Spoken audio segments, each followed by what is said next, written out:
Cette clé est d'un certain type, une clé croisée. Attendez, au lieu que je vous l'explique, suivez-moi simplement. Long float on shipless oceans, I did all my best to smile, till your singing eyes and fingers drew me loving to your isle, and you sang, sail to me, let me enfold you. Here I am, waiting to hold you. Did I dream you dreamed about me? Were you here when I was forced out? Now my foolish boat is leaving, broken heart on your rocks. For you see, touch me more, come back tomorrow. And oh my heart shines from the soul.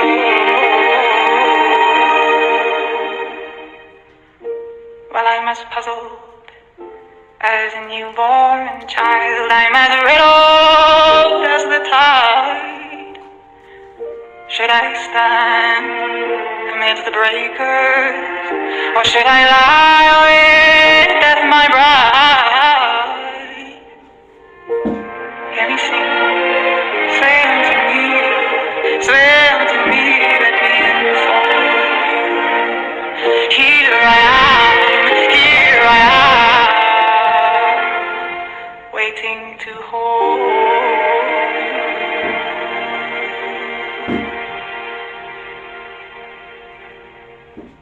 you. Savez-vous ce que c'est? Ce sont les eaux vives, s'écoulant dans un puits sacré de Galles. C'est une source qui vient des profondeurs de la Terre. Et regardez, elle bouillonne magnifiquement à l'intérieur de cette structure gothique, comme les étincelles d'une étoile avant d'arriver dans cette retenue. Les eaux vives. Il est dit qu'en 1189, Richard Ier est venu sur ce site prier pour le succès de sa croisade. Un site de pèlerinage pendant presque 1000 ans, d'histoire connue. Le puits sacré est un puits qui attire. La source produit une eau de guérison miraculeuse, dont les témoignages, selon Paul Burns, remontent au début de la période médiévale. Les eaux vives, provenant des profondeurs de la Terre. Et regardez au-dessus de la source, regardez cette structure. Ces sources particulières sont très répandues au Royaume-Uni, la plupart aujourd'hui oubliées et hors de vue. Mais pas toutes. Dans une région nommée le Derbyshire, ils pratiquent toujours le rituel chrétien de l'habillage des puits, qui date du Moyen-Âge. Et à nouveau, il est dit que les eaux de cette source produisent des guérisons miraculeuses. Le site de ce puits sacré a aujourd'hui mis du chlore dans l'eau de sa source. Quelle immense honte. Une clé croisée, cela ouvre deux portes. Quelle porte? Bien, premièrement, nous avons la preuve de la présence d'eau vive dans une structure gothique. Commençons avec la suppression du médiéval. Le sol est toujours surélevé autour de ces structures médiévales. Un déluge de boue ne serait pas aussi sélectif. Mais quelquefois, comme avec le puits sacré, le sol n'est pas surélevé pour recouvrir toute la base de la structure. Et il y a des indices. Vous voyez ici, qu'y a-t-il à l'intérieur? Une crypte, ou peut-être quelque chose d'autre. Existait-il une guilde perdue? Qui étaient les cisterciens? Étaient-ils vraiment des moines?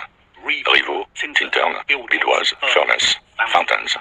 Les abbayes cisterciennes. Qui les a dissoutes? Qui les a détruites et enterrées? Les eaux vives, les causes secrètes de la nature, enterrées il y a longtemps et maintenues cachées, même dans un endroit comme Londres. Yue Fanborn le dit merveilleusement bien. À nos pieds, elles sont couchées, les petites rivières souterraines fermentées de Londres. Ephra, Graveney, Falcon, Quaggy, Wandle, Walbrook, Tyburn, Fleet, dont les noms sont défigurés, effilochés, effacés. Ce sont les Magog qui ont rongé la journée jusqu'au bassin dans lequel Londres se niche. Ce sont les courants qui ont ciselé la ville, qui ont lavé les vêtements et fait tourner les moulins, où les enfants ont bu et les saumons ont nagé, et où les puits étaient sacrés. Elles ont été enfouies, mises en boîte, comme l'assistante du magicien, enterrées vivantes dans la terre, oubliées comme les morts. Tennyson a écrit son poème « Fleurs dans les murs fissurés » à Wagonis Wells, dans le Eastonshire, en Angleterre. Il y a une série d'étangs artificiels reliés par des ruisseaux. Les étangs ont été créés au XIXe siècle. Il y a tellement d'exemples de ce genre partout dans le pays. Vous voyez, tous ces cours d'eau et ruisseaux provenant de la source devaient aller quelque part. On ne peut pas juste les arrêter, ils doivent être redirigés, pompés, transformés en fontaines et contrôlés. La création de nombreuses demeures seigneuriales anglaises au XVIIIe siècle sert d'exemple du détournement, de la transformation et de la révision du système hydraulique médiéval. Georges Louis Porges l'a le mieux défini dans une histoire courte, Les deux rois et les deux labyrinthes, dans lequel le roi babylonien ordonna à ses sujets de lui construire un labyrinthe, si déroutant et si subtil que l'homme le plus prudent ne se risquerait pas à y pénétrer, et que ceux qui le feraient s'y perdraient. C'est statue égyptienne. Démontable. Démontable. Démontable. Qui ont soi-disant des milliers d'années. Je vous remontre. Statue égyptienne. Démontable. Cette photo-là. Deux piliers. Bouc, je sais pas trop, un pilier on dirait. Et après, j'ai cette photo-là. Deux piliers. Bouc, je sais pas trop, un pilier on dirait. Et après, j'ai cette photo-là. Est-ce que c'est vraiment les Égyptiens qui ont modifié la tête du sphinx? Est-ce que c'est vraiment les Égyptiens qui ont fait ça? Alors, regardez ça. Ils vont vous dire qu'ils étaient en train de les rénover, hein. Mais regardez bien ça. Et regardez bien ça. Après, j'ai d'autres petits trucs. Donc là, c'est pour la civilisation Inca. Donc on a ce bâtiment, tu vois. Et puis, j'ai cette photo-là. Tu vois ce que je veux dire?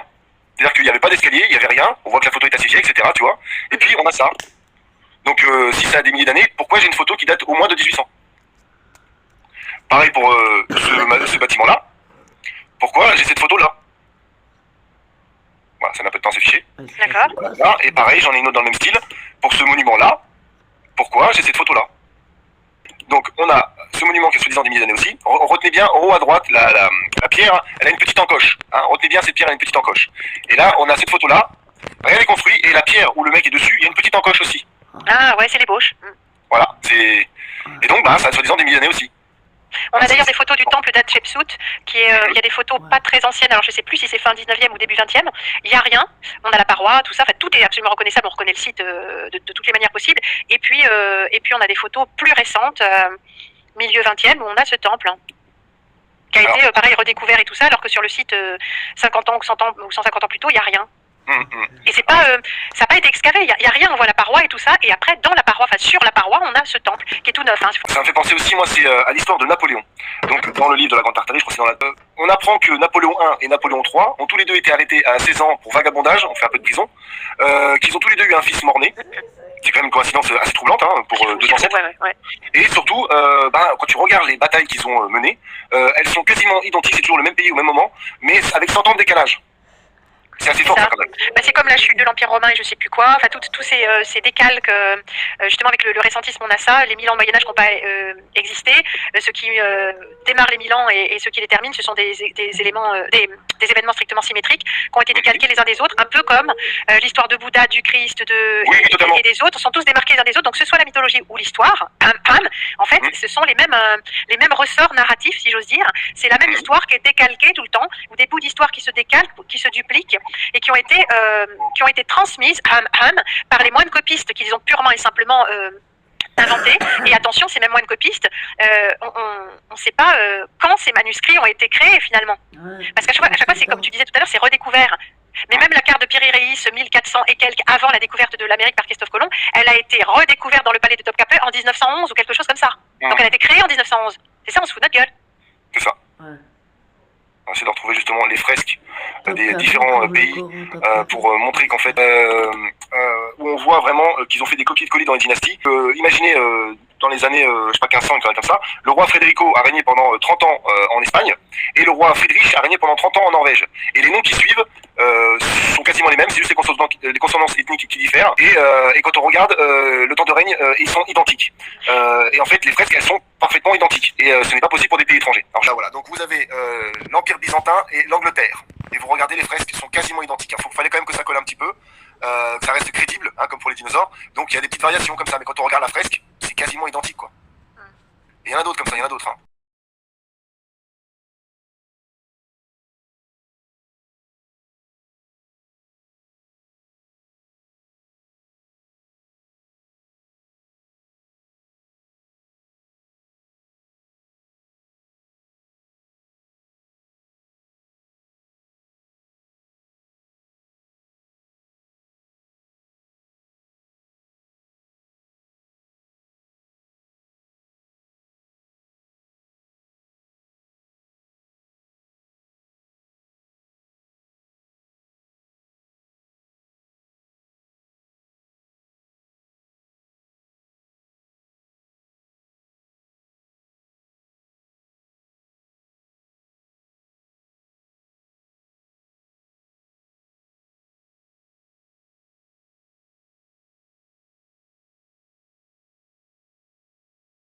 cette fresque-là, elle est vraiment criante. Là, ça se voit vraiment.